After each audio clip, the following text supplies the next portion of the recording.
हरियाणा का सवाल है सहारनपुर उत्तर प्रदेश से। और इन्होंने जो सवाल पूछा है वो पहला तो पूछा है टाटा मोटर्स पे। इनके पास 670 के भाव से 74 शेयर हैं। और दूसरा स्टॉक है कोल इंडिया, 120 शेयर हैं, 390 के भाव पे इन्होंने लिया है। तो टाटा मोटर्स 670, कोल इंडिया 390। लॉन्ग टर्म व्यू है, 2 से 3 साल का नजरिया। तो बताइए तपन, 2 से 3 साल के नजरिए से इन लेवल्स की खरीदारी से आप दोनों स्टॉक्स को ऊपर क्या राय देंगे?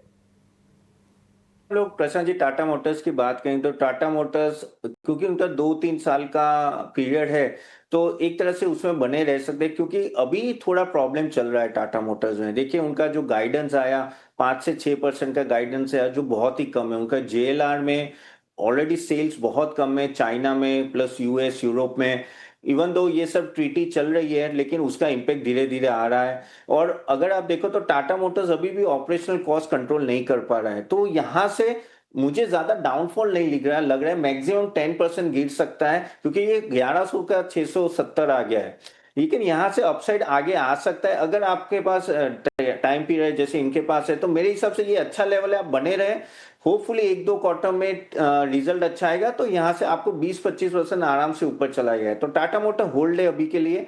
और दूसरा था coal India. Yes, coal India of course dividend के लिए लोग सब लेते हैं, लेकिन देखिए आप डिविडेंड प्ले के लिए करना है तो कीजिए, लेकिन अभी जिस लेवल पे खड़ा है वो उस लेवल पे आपको थोड़ा प्रॉफिट बुकिंग करना चाहिए ऊपर आता है तो। क्योंकि ये स्टॉक्स ऐसा नहीं कि आपको कंपाउंडिंग रिटर्न देगा, और ऊपर से जिस तरह से एक जियोपॉलिटिकल क्राइसिस चल रही है, मेटल्स ऊपर नीचे हो रहे हैं, और प्लस इलेक्ट्रिसिटी का भी थोड़ा डाउनफॉल आए तो वो भी कोल को थोड़ा इम्पैक्ट करता है। तो मेरे हिसाब से ऊपर के लेवल पे आप प्रॉफिट बुकिंग करके रख सकते हो, और नीचे आते हैं तो आप वापस ले, लेकिन वो ऐसा नहीं कि 5 साल आप रखिए कोल इंडिया। ठीक है, तो ये है राय, आपको एक विस्तृत नजरिया मिलता हुआ।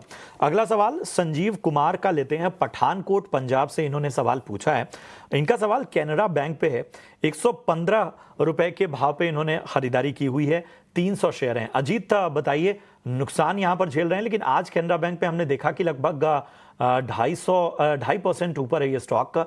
और इनकी खरीदारी ये देखिए, खरीद भाव आप ठीक कर लीजिए, 115 की खरीदारी है, 5115 चल रहा है। ये खरीद भाव गलत लिखा है आपने, 115 रुपए पे है और थोड़ा ऊपरी स्तरों की खरीदारी है। लेकिन क्या सलाह देंगे, क्या इस तेजी के आधार पर थोड़ा समय देना चाहिए? सर अगर चार्ट आप देखें तो एक 120 के आसपास जाके एक हेल्दी करेक्शन आया। करेक्शन के बाद लास्ट कुछ दिन मतलब 3 दिन पहले एक बुलिश ये हैमर पैटर्न जैसा भी एक है। तो 112 का रेजिस्टेंस है, जैसे उसको अगर क्रॉस करेगा तो इसमें एक वापस अपसाइड मोमेंटम देखने को मिल सकता है। तो मुझे लगता है कि जब तक 112 के ऊपर क्लोज नहीं आता है थोड़ा सा दिक्कत रहेगा, मगर ओवरऑल चार्ट पैटर्न अगर हम मीडियम टर्म पर्सपेक्टिव से देखें तो कुछ खराबी कैनरा बैंक में अभी दिखाई नहीं दे रहा है। सिर्फ एक चीज है कि वो 12 जून में गैप डाउन आया तो वही गैप का रेजिस्टेंस ले रहा है। जैसे वो 112 के अंदर जाएगा तो एक अच्छा मोमेंटम देखने को मिल सकता है। तो जब तक 104 में टूटेगा मुझे नहीं लगता कि चार्ट पैटर्न कुछ खराब होने वाला है कैनरा बैंक।